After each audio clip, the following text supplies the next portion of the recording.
Good morning बच्चों। मैंने आप लोग को बताया था नॉइज के सामाजिक व्यवहार में इसका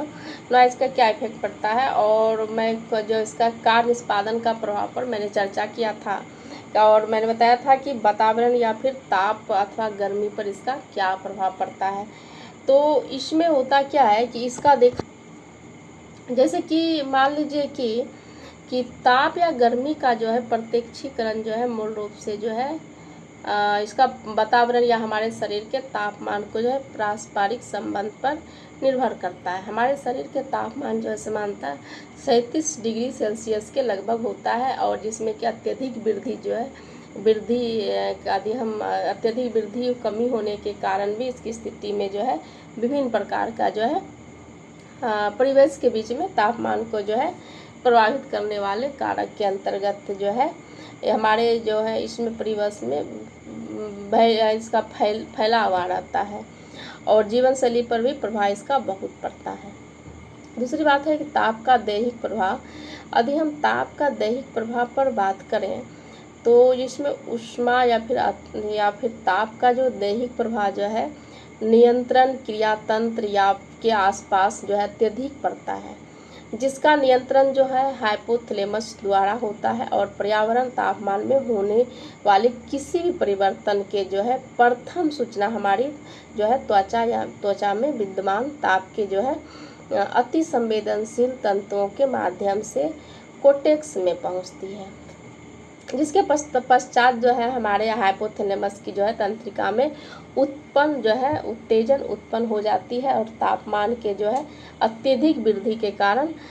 सबसे पहले हमारा रक्तचाप में वृद्धि होती है, जिसके जो है तत्काल बाद व्यक्ति अत्यधिक ताप से बचने का प्रयास करने लगता है। और ऐसी स्थिति में क्या होता है कि वो जो है व्यक्ति के जो है शारीरिक जो है ताप को जो नियंत्रण करने में जो है असफल हो जाता है, और तो रक्तचाप में वृद्धि हो जाती है। यह जो है अत्यंत ही खतरनाक स्थिति की होती है, और शीघ्रता से शरीर में वास्तविक तापमान में पुनः जो है प्राप्ति न होने पर व्यक्ति की मृत्यु तक हो जाती है।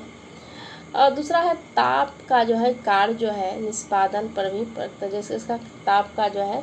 हमारे कार्य निष्पादन पर भी प्रभाव पड़ता है। दूसरी बात, गर्मी की व्यक्ति जो है जिसका कार्य पर निष्पादन पर पड़ने वाला प्रभाव इतना जटिल हो जाता है कि उसका व्याख्या किसी एक जो है इसका सैद्धांतिक दृष्टिकोण के आधार पर इसका जो है नहीं किया जा सकता है। जैसे 32 सेंटीग्रेड के तापमान पर अत्यधिक समय तक रहने के बाद ऐसे में नहीं हो पाता है, और जो है प्रयोग जिनका जो परिस्थिति उसके साथ जो है अनुकूलन नहीं होता है। कार्य निष्पादन इस प्रकार से दिखाते हैं बहुत सारे संकेती कार्यों को गर्मी के कारण या निष्पादन या किसी भी मतलब तरह से इसका जो है निषेधात्मक जो है नेगेटिव इफेक्ट इस पर पड़ता है। उसमें जो है इसका जो दिया गया था बेल और फिर कुछ इसका मनोवैज्ञानिकों या कुछ का कहना था कि इसका जो है कार्य के निष्पादन में जो है इसकी बहुत तरह का,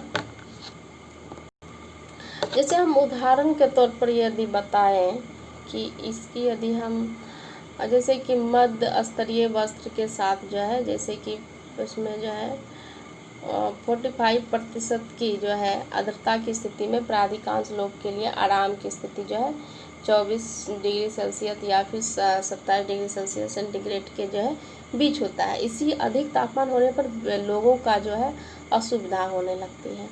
फिर दूसरी हम बात करें ताप में जो है सामाजिक व्यवहार का प्रभाव या फिर बल पे क्या इफेक्ट पड़ता है। ग्रीन के अनुसार जो है इसमें जो है गर्मी की स्थिति में ऐसे व्यक्ति जो है अंतर व्यक्तित्व आकर्षण में कमी आती है, और जो है जिन्होंने इस तरह की परिस्थिति का पहले कभी सामना नहीं किया है तो व्यक्ति में जो है किसी प्रबल अभिवृत्ति का अभाव हो या गर्मी की समायोजित व्यवहारों को किसी प्रकार का जो है प्रभाव नहीं पाया गया है। इसके साथ ही साथ जो है जैसे निर्णायक व्यवहार या फिर स्मृति पर पड़ने वाले गर्मी के प्रभाव से जो है संबंधित आंकड़ों का जो है इसका अभाव देखा गया है। और इस प्रकार से ये कहा गया है, जैसे कि मान लीजिए कुछ ऐसे अध्ययन किए गए थे जिसके कि इसमें जो व्यवहार पर जो है इसका कुछ बहुत अच्छे ढंग से इसका पड़ा था और वैधता फिर या संगता के में पाई गई थी। धन्यवाद।